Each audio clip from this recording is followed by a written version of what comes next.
அது உங்களுக்கு ஒரு படம் வந்து ரிலீஸ் ஆகி பெருசாக பேசப்படலை அப்படிங்கிறம்போது எல்லாருக்கும் இருக்கிறதான வருத்தம். இருந்தாலும் அடுத்தடுத்து அவர் பையனை ஹீரோவாக்கணும்னு 3 படம் சொந்த காசை போட்டு பண்ணி அதை வந்து கொண்டு வந்தார். ஓகே. ஒரு கடையை வைக்கிறதுங்கிறது, கடையை வச்சு அதை மார்க்கெட் பண்ணுறது பெரிய விஷயம் இல்லையா? அந்த காலத்துலேயே அவர் கிட்டத்தட்ட ஒரு 2 கோடி ரூபா அளவுக்கு வந்து முதலீடு பண்ணார் பையனுக்காக.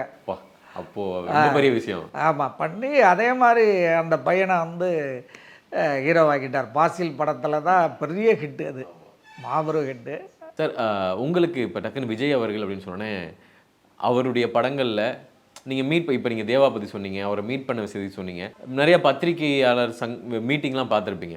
உங்களுக்கு டக்குன்னு இப்போ சொன்னோன்னே எந்த இடம் சார் உங்களுக்கு ஞாபகம் வருது விஜய் அப்படின்னு சொன்னோன்னே? படத்தில் சொல்கிறீங்களா இல்லை பொதுவாக சொல்கிறேன் நான், நீங்கள் வெளியே மீட் பண்ணியிருக்கீங்க? இல்லை, எந்த இடத்துலையுமே வந்து அவர் மரியாதையாக தான் பழகுவார். போன உடனே ரிசீவ் பண்ணார், வாங்க சார் நல்லா இருக்கீங்களா எப்படி அப்படின்ட்டு ரொம்ப பண்பாடோடு தான் பழகுவார்.